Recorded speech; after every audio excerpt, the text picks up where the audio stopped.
You talked about optimizing ROI in facilities and such. We have a lot of opinions at Navigate about that in the collegiate world, just because these are massive investments, what have you. I'd love to hear you grade how you think collegiate athletics as a whole does. As far as building to ROI, give us a 10-point scale grade. Yeah, I think it's less than 5. I'd say it's like a 3.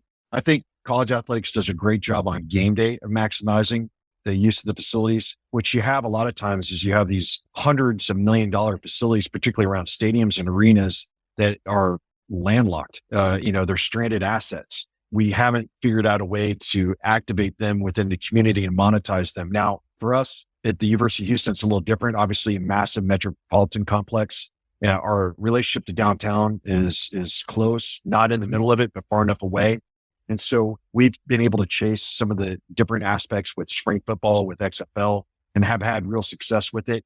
The other aspects of just driving business to clubs, things like that, whether it's university clubs, dining clubs, things like that, that I know has been a little bit more prominent, but by and large, probably maybe a third of the schools do that, not that many. So you see these large facilities that just sit there and get unused most of the time. And the amount of money that you put into them is, again, in our case, after we do this football operations center, we'll have $300 million into our football stadium over the last 10 years. And I use it 7 days a year.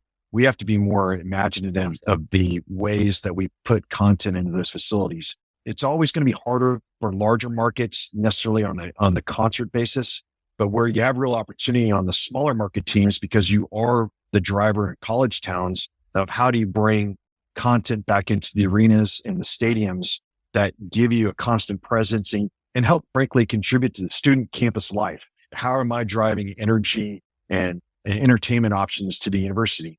For us with Fertitta Center, since we've opened it, now that building's 4 years old.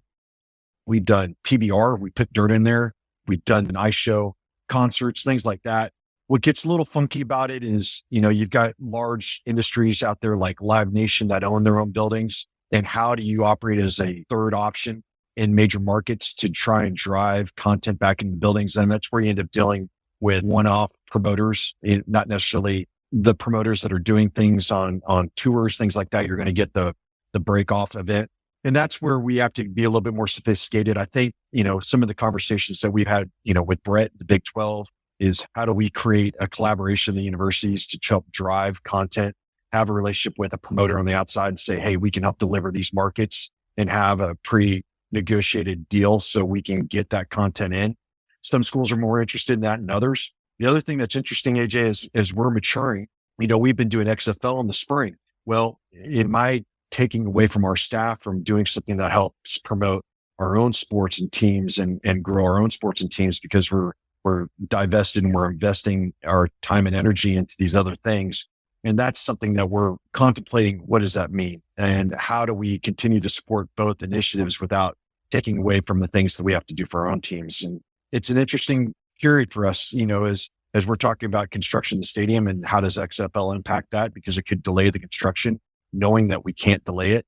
And so there's some relationships there for us that we have to work through, but we'll always try to drive more revenue into our facilities because those events, it's unbudgeted income in the sense that, most people are focused on conference distribution through TV and MMR and those aspects, ticket sales, donations. But if you can prop up another line of business that drives $3 to $5, $7 million a year, that's real money that can really move the needle in some ways that we'll continue to take advantage of.